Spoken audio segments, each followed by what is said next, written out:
le calme après la tempête. Une petite révision. Dans Marc chapitre 4, versets 35 à 41, Jésus révèle son pouvoir sur les tempêtes de la vie de ses disciples à travers leurs crises, à travers leurs cris, à travers leur calme. Et on va relire les textes importants ici concernant le message, le calme après la tempête. Ce même jour, sur le soir, Jésus leur dit, « Passons de l'autre bord. » Après avoir envoyé la foule, ils l'amenèrent dans la barque où il se trouvait. Il y avait aussi d'autres barques avec lui. Marc 4, 35. Il se leva un grand tourbillon, et les flots se jetaient dans la barque au point qu'elle se remplissait déjà. Et lui il dormait à la poupe, sur le coussin. Ils le réveillèrent et lui dirent, « Maître, ne t'inquiètes-tu pas de ce que nous périssons? » Dans Marc 4, 38. Les disciples ont Jésus dans la barque, avec eux, et pourtant, parce que Jésus est avec eux dans la barque, ont-ils pu éviter la tempête, la craindre? Ils ont besoin de quelqu'un là, tout près d'eux, qui est très grand, très puissant, qui les aime de tout son cœur, de tout son être, pour surmonter ce gros problème qu'ils ont, dont ils font face, auquel ils sont en train de périr dans ce tourbillon, dans cette grande tempête. Au travers de leur crise. C'est une erreur de penser que si nous sommes dans la volonté de Dieu, que tout ira bien, qu'on n'aura plus de problème. Les disciples ont suivi exactement les directives de Jésus. Jésus a dit, « Allons de l'autre bord. » Vous ne pensez pas que Jésus ne savait pas qu'il allait y avoir une tempête? Il y avait une leçon à leur enseigner. Ils ont suivi exactement ce que Jésus leur a dit de faire. Ils ont traversé, ils se sont mis en route, on peut dire, sur les vagues, et ont été engloutis dans une tempête féroce. Cette misérable tempête dans laquelle nous sommes était pour eux, les disciples, dans cette barque, comme un véhicule pour leur enseigner de faire confiance à Dieu et à sa puissance dans leur vie. Dieu est assez grand pour me voir, pour vous voir à travers les tempêtes de la vie. Comme on le voit ici à travers leurs cris. Ils ont crié à Jésus. Les marins expérimentés se tournaient vers un charpentier, Jésus, pour obtenir de l'aide. Leur foi était loin d'être parfaite, mais même une petite foi comme la leur, est de la foi. C'est de la foi suffisant. Et ça contient de l'espoir pour eux. Non seulement Dieu connaît la tempête, mais il est présent. Il est présent dans la tempête. Il sait qu'il va y avoir cette tempête. Il est Dieu, il est parfait. Il est omniscient, omniprésent. Il est présent au milieu de la tempête, avec la tempête, dans la tempête, avec nous, avec vous, et aucun de nous n'ira avant son temps. Le troisième point, le message de ce matin, Dieu est assez grand pour ramener le calme dans leur vie après la tempête. Marc chapitre 4, les versets 39 à 41. Jésus s'étant réveillé, menaça le vent et dit à la mer, Silence! Tais-toi! Et le vent cessa. Il y eut un grand calme. Puis il leur dit, pourquoi avez-vous ainsi peur? Comment n'avez-vous point de foi? Dans Marc 4, 40. Ils furent saisis d'une grande frayeur. Et ils se dirent les uns aux autres, quel est donc celui-ci à qui obéissent même le vent et la mer? Marc 4, 41. Jésus s'étant réveillé, il menaça le vent. Un des commentaires bibliques dans lesquels que j'ai regardé dit que l'utilisation par Jésus du verbe menacer, il menaça le vent, le verbe menacer était en quelque sorte un terme technique pour déposséder un démon de son pouvoir. Exemple, il se trouva dans leur synagogue un homme qui avait un esprit impur et qui s'écria, « Qu'y a-t-il entre nous et toi, Jésus de Nazareth? Tu es venu pour nous perdre. Je sais qui tu es, le Saint de Dieu. » Jésus le menaça, disant, « Tais-toi et sors de cet homme. » Et l'esprit impur sortit de cet homme. Marc 1, 25. Il menaça le vent. Peut suggérer que Jésus a reconnu les pouvoirs démoniaques derrière la tempête féroce.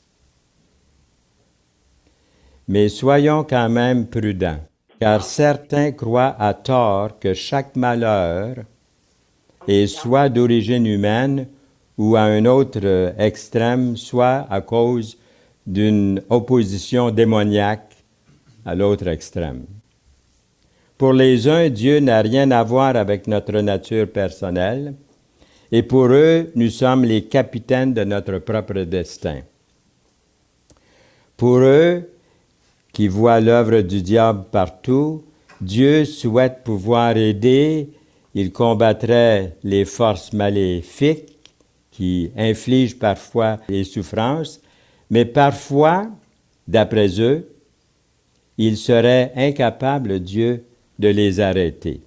Bien, la vérité n'est ni un ni l'autre. Ce qui est frappant dans la réponse de Jésus à la tempête, ce n'est pas seulement les vents qui se calment immédiatement, mais aussi les vagues qui arrêtent de rouler. Généralement, comme on le sait, après que les vents ont sensiblement diminué, les flots continuent à rouler pendant un certain temps. Mais ici, vent et vagues se synchronisent dans la sublime symphonie d'un silence solennel, d'un grand calme. Instantanément, la surface de la mer devient lisse comme un miroir. Un résultat immédiat soulignant la transformation totale réalisée par l'intervention de Jésus. S'il est peut-être vrai que, comme certains commentateurs ont souligné, que les tempêtes sur le lac de Galilée, et aussi pour ceux qui sont allés en Israël, que les vagues, la tempête sur la mer de Galilée peuvent s'atténuer aussi rapidement qu'elles surviennent, Marc ne parle pas ici d'un changement atmosphérique naturel du temps. N'oublions pas que les compagnons de Jésus dans la barque étaient des pêcheurs galiléens expérimentés, et pour eux, ce n'était pas une question de cause naturelle, mais d'autorité et d'obéissance. Même le vent et les vagues lui obéissent. C'est pas formidable? C'est extraordinaire, l'histoire que nous avons ici, devant nos yeux.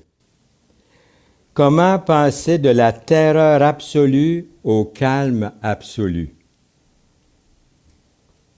Tantôt, on a chanté un beau cantique, puis j'allais dire une louange à Dieu. Mais j'ai dit, ah non, je vais laisser les autres. Je vais parler, moi, tantôt. Je vais laisser le temps aux autres de dire une louange au Seigneur. Mais dans le cantique qu'on a chanté, j'étais frappé du tombeau à la gloire, du tombeau à la gloire céleste. Quand je vais mourir, quand vous allez mourir, si vous appartenez au Seigneur Jésus-Christ, je pense que tous ici ce matin, vous avez fait profession de foi en Jésus. Sinon, c'est le temps de le faire ce matin. Le temps presse. On ne connaît pas l'heure et le jour où on sera rappelé. Mais dans ce cantique, quand il dit du tombeau à la gloire, j'ai tout de suite pensé, merci Seigneur que du tombeau à la gloire, à voir ta personne nous recevoir les bras ouverts, ça va se faire comme un clin d'œil, instantanément, du tombeau à la gloire. Mais celui qui meurt sans Jésus, déjà il est dans la crainte avant de partir. Qu'est-ce qui m'attend? Ou peut-être qu'il dit, il n'y a rien après. Mais quelle surprise pour lui quand il passe dans l'éternité et de se retrouver dans les ténèbres. C'est important ce matin de se reconsacrer à Jésus. Et comme ma fille disait avant de mourir, elle a dit, Père, elle dit, moi j'accepte Jésus à tous les jours. Je suis certain d'être sauvé. C'est pas qu'elle ne l'était pas déjà après avoir donné sa vie à Jésus, mais elle voulait être certaine que Jésus la recevrait et que son salut était éternel entre les mains de Dieu et non entre ses mains à elle. Comment passer de la terreur absolue au calme absolu? Le verset 40 rapporte que Jésus, réveillé par l'appel angoissant de ses disciples, leur demande « Pourquoi avez-vous ainsi peur? Comment n'avez-vous point de foi? » Marc 4, 40. Jésus n'a pas peur. Au contraire, il contrôle totalement cette tempête. Lors même que les vents rugissent encore et que les eaux bouillonnent, les disciples, par implication, accusent le maître. Vous avez remarqué? Ils accusent le maître d'indifférence, se soucier d'eux. Maître, ne t'inquiètes-tu pas de ce que nous périssons? Comme si Jésus avait des comptes à leur rendre. Seigneur, si c'était pour nous envoyer une tempête, voudrais-tu nous avertir un peu d'avance? Pour qu'on se prépare, puis qu'on n'ait pas peur, puis qu'on sache que tu es dans la barque et que tu vas prendre soin de nous. Est-ce que tu n'es pas capable, Seigneur, de nous avertir un peu? Tu savais pourtant que ce qui allait nous arriver, avertis-nous avant de nous envoyer une tempête. Dans l'Évangile de Luc, nous lisons, il leur dit, « Où est votre foi? » Saisis de frayeur et d'étonnement, ils se dirent les uns aux autres, « Quel est donc celui-ci qui commande même au vent et à l'eau, à qui ils obéissent? » Ce verset dans Luc montre très clairement que non seulement avant, mais aussi après le miracle que Jésus fait ici, les disciples avaient encore peur. Ils ont été effrayés par la tempête et à présent ils sont remplis de peur, de crainte, de frayeur à cause de la présence de celui qui avait si soudainement, complètement et dramatiquement calmé la tempête. Wow! C'est quelque chose. C'est bon d'avoir la connaissance, mais ce qui leur reproche, c'est leur peur, leur manque de confiance en lui. Pourquoi avez-vous ainsi peur? La véritable menace pour la foi ne vient pas du manque de connaissance, mais du doute et de la peur.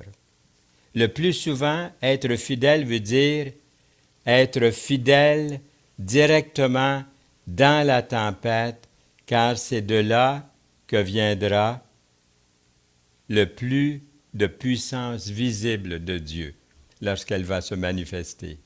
Là, on va voir. Les disciples ont vraiment eu peur de perdre leur vie. C'est normal, ils avaient peur. Dans les flots de la tempête, nous n'avons aucune promesse que le danger sera mortel et ne nous plongera jamais dans la mort.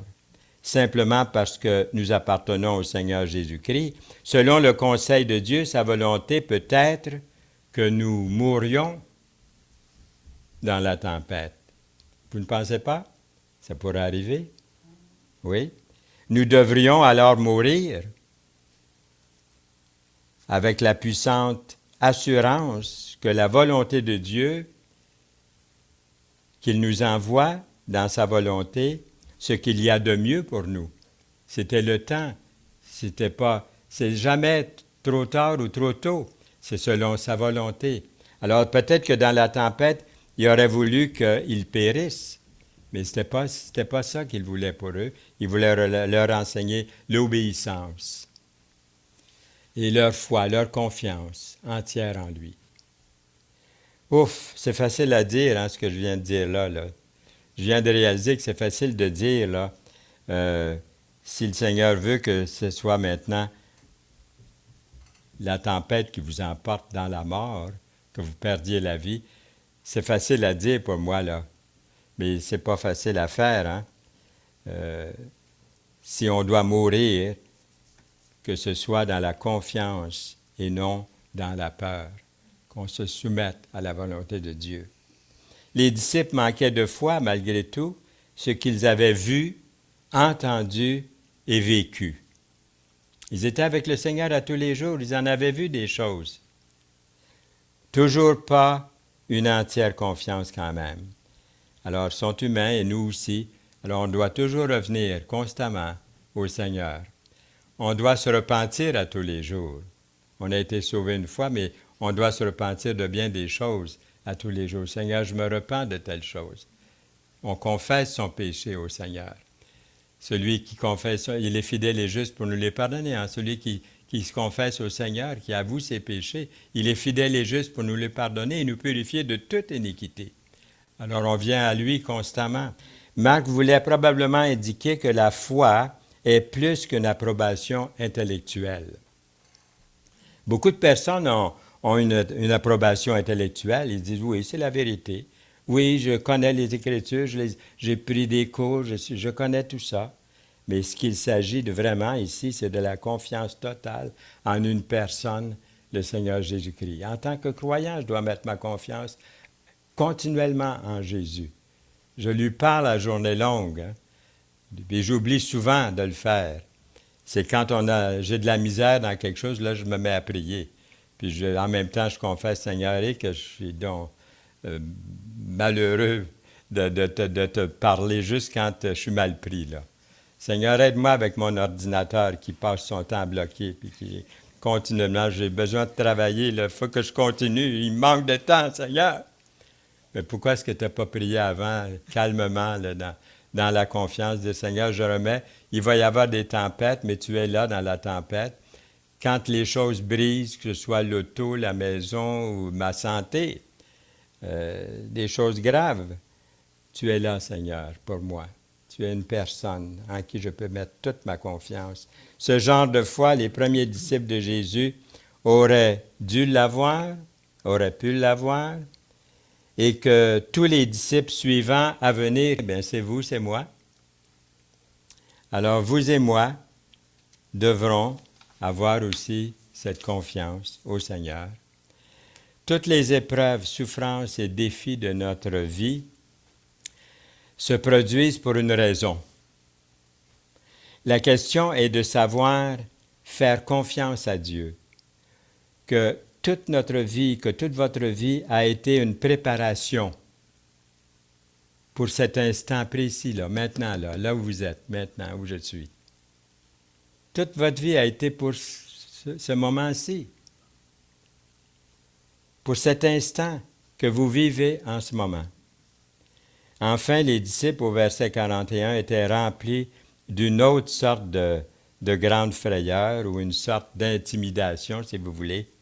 Ils furent saisis d'une grande frayeur et ils se dirent les uns aux autres, « Quel est donc celui-ci à qui obéissent même le vent et la mer? » Marc 4, 41. Ce n'était pas la même crainte que nous trouvons dans Marc 4, 40. Il leur dit, « Pourquoi avez-vous ainsi peur? Comment n'avez-vous point de foi? » Le verset suivant, le verset 41, exprime plutôt la crainte d'une révérence, une sorte de révérence qu'ils ressentent là maintenant en présence de la puissance et de l'amour de Jésus pour eux, l'amour divin. Les disciples commencent à réaliser Jésus est de loin plus grand que nous l'avions imaginé. Hein? Il exerce un contrôle non seulement sur le public, sur les maladies et les démons, mais aussi sur les vents et les vagues. Lorsque Marc a enregistré cet événement de la persécution contre les chrétiens, c'était déjà commencé, les persécutions, durent depuis ce temps-là pour l'Église.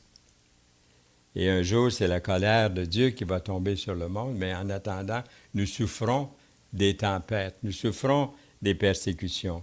Les disciples étaient entourés d'une mer qui menaçait de les couler. L'Église aujourd'hui est entourée d'ennemis, l'Église, qui menacent de la détruire. D'abord les Juifs qui tentaient de saper la foi chrétienne à l'époque, puis l'Empire romain et sa féroce persécution contre les chrétiens. Je le répète, avoir Jésus avec nous dans le bateau ne signifie pas que nous ne rencontrerons pas de tempête. Notre paix et notre foi viennent avec la connaissance que Jésus a le pouvoir sur toutes les tempêtes, quelle que soit leur source ou leur force. Jésus peut les calmer s'il le veut. Souvent, les premiers chrétiens espéraient que Jésus calmerait la tempête de la persécution. Mais Jésus ne l'a pas fait. Ils ont été forcés de compter à la place sur la confiance en la puissance de leur Sauveur, et le repos éternel leur était promis. Lorsque nous devenons chrétiens, nous entrons dans une lutte spirituelle, parce que Satan déteste les gens qui croient en Jésus. Le pouvoir limité de Satan est lancé contre les croyants individuellement. L'Église est composée d'individus. Les sauvés sont composés d'individus. Et l'Église en général, dans l'espoir de nous faire, Satan a cet espoir de faire tomber l'Église ou les individus dans l'Église, les faire sombrer dans la profondeur de la mer. Mais nous avons le pouvoir ultime de notre côté. Et la victoire finale est assurée. Jésus ne devrait pas être un mystère pour vous, pour moi, nous amenant à demander avec crainte quel est donc celui-ci à qui obéissent même le vent et la mer. Il devrait être notre Sauveur, notre Seigneur, vers qui je me tourne, vous vous tournez avec tous nos besoins et nos peurs, sachant qu'il se soucie de vous, de moi, personnellement.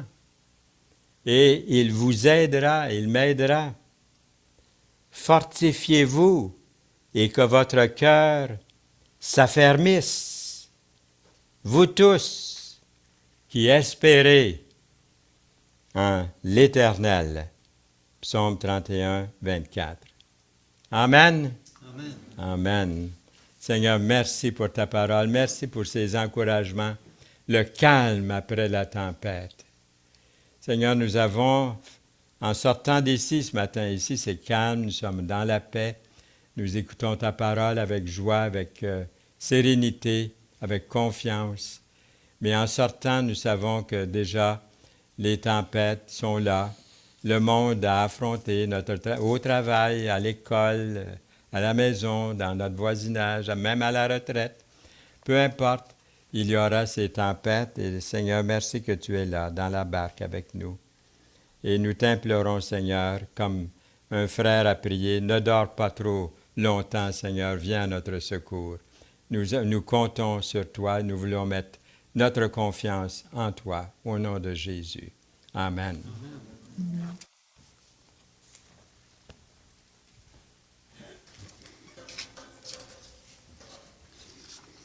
Toujours exhortant.